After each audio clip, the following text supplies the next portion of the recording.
Bonjour Bérangère Bocquier-Makota. Nous allons échanger tous les deux à propos de la psychiatrie périnatale. Je suis ravi de t'accueillir pour ces vidéos de la Société française de psychiatrie de l'enfant et de l'adolescent et des disciplines associées. Donc, Merci. pour commencer, si tu veux bien te présenter. Alors moi, je suis pédopsychiatre et j'exerce en psychiatrie périnatale depuis une vingtaine d'années. J'ai d'abord travaillé beaucoup en maternité, puis maintenant je participe au travail dans une équipe qui a plusieurs unités dont on va sûrement parler. Alors, et je précise aussi que tu es membre du conseil d'administration et du conseil scientifique de la Société française de la SFPEADA, la Société française de Voilà. Donc psychiatrie je travaille à de l'enfant l'hôpital et de l'adolescent. Villévar qui se trouve dans le 93 et en particulier à Montreuil.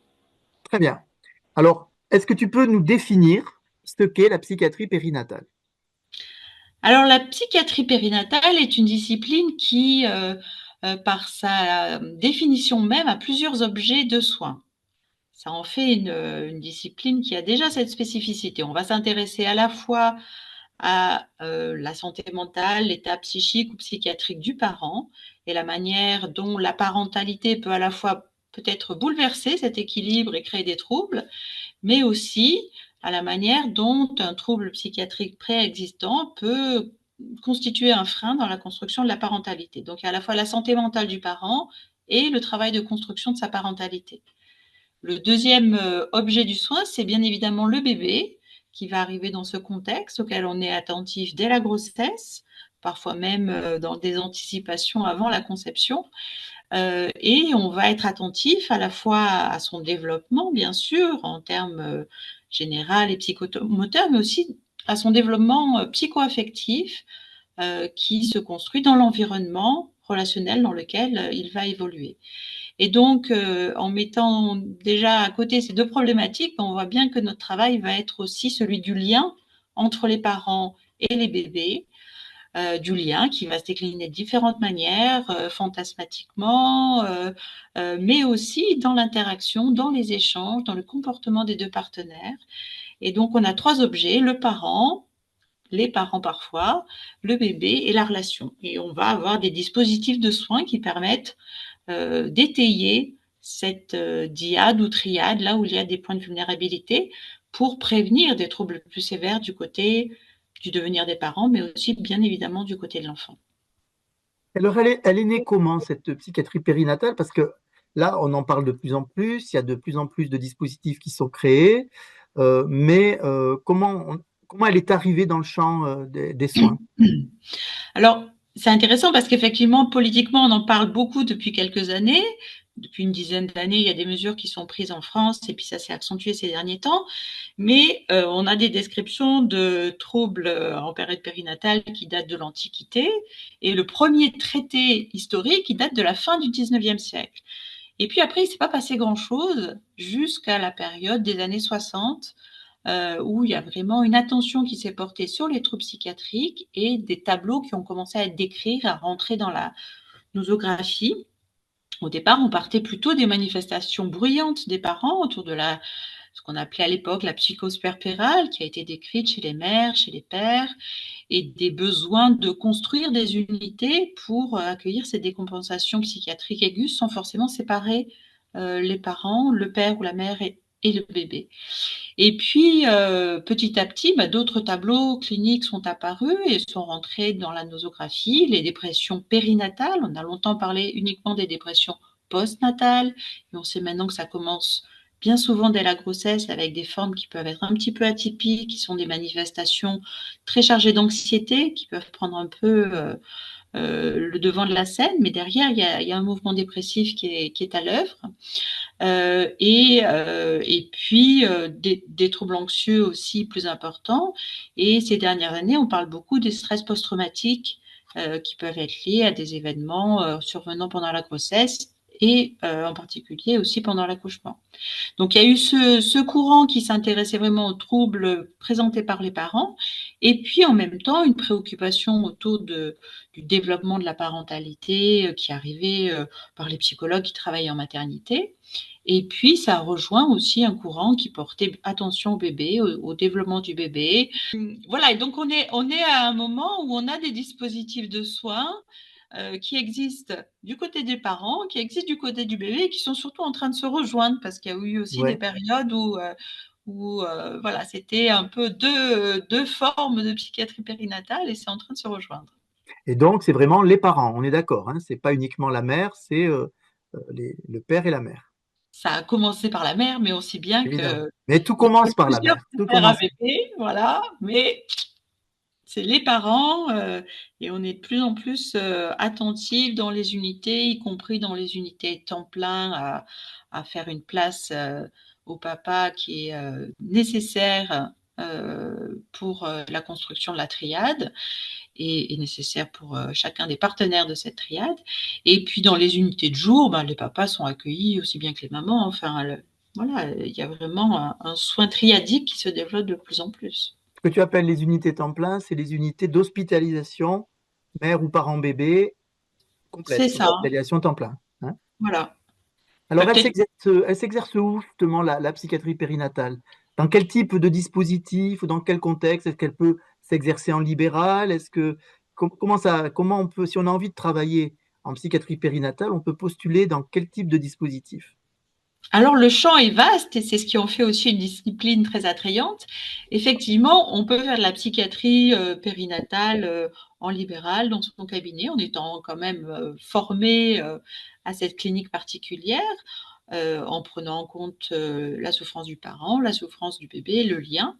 Mais dans les structures hospitalières, on commence à arriver, et c'est encore malheureusement un peu hétérogène selon les régions, mais à des soins qu'on qualifie de gradués où on peut avoir des équipes de liaison qui se sont beaucoup développées ces dernières années, avec des équipes mobiles qui permettent d'aller à la rencontre des parents dans les unités, en maternité, en néonat, là où ils sont au moment de la naissance, proposer éventuellement des visites à domicile ensuite, et puis les amener vers des lieux de soins qui vont être un peu plus spécifiques, que sont les unités de consultation et de soins conjoints parents-bébés, et un certain nombre d'entre elles peuvent développer des dispositifs de soins complémentaires qui sont aussi des activités en hôpital de jour.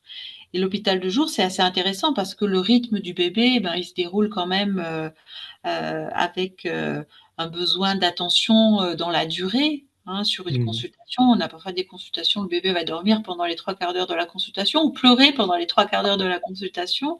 Quand on peut accueillir la diade au fil de la journée, on est au plus proche de ce que vit la maman dans le quotidien.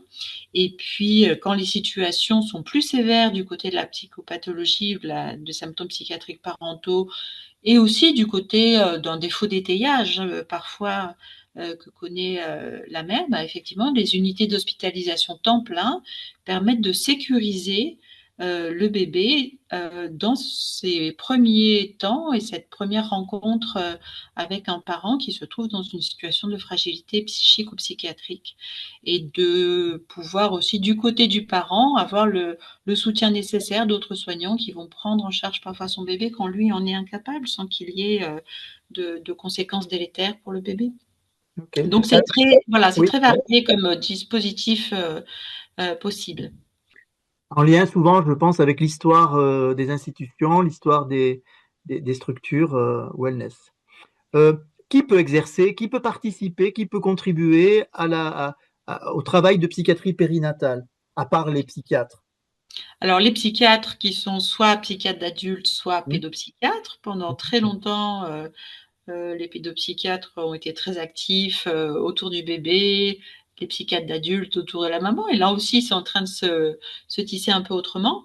Mais le fait qu'on ait des objets de soins comme ça très différents, le développement du bébé, la relation, le corps du bébé, hein, puisqu'un bébé s'exprime beaucoup par ses manifestations comportementales et corporelles, et puis les pathologies parentales, fait qu'il est légitime d'être à plusieurs. Et donc effectivement, il y a beaucoup de corps de métier qui sont nécessaires. On prend en compte un bébé en ayant des infirmières, des puéricultrices, des psychomotriciennes qui peuvent accompagner son développement, des psychologues et psychiatres, psychothérapeutes formés spécifiquement aux thérapies parents-bébés, par exemple, vont intervenir. Et puis, le regard d'un psychiatre adulte pour adapter un traitement, introduire un traitement avec les préconisations qui sont nécessaires pour tenir compte de la grossesse, de la période postnatale et de l'allaitement sont aussi absolument indispensables.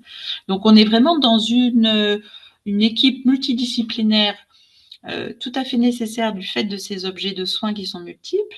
Et puis, on est aussi dans des articulations entre la ville et l'hôpital qui sont aussi tout à fait fondamentales pour étayer aussi les familles dans le quotidien. Et donc, les équipes de psychiatrie périnatale travaillent régulièrement avec la PMI, les sages-femmes, les services hospitaliers qui prennent aussi en charge la famille sur les autres aspects. Donc, c'est vraiment un maillage et ça en fait à la fois une richesse et une complexité parce qu'il faut apprendre à travailler ensemble Mhm. pour que chacun reste à sa place. En psychiatrie périnatale, on a montré, comme dans d'autres cas, que les aspects non spécifiques du soutien étaient très efficaces finalement. Une maman qui se sent soutenue, valorisée par des soignants, va déjà avoir un premier effet d'apaisement face à ses symptômes.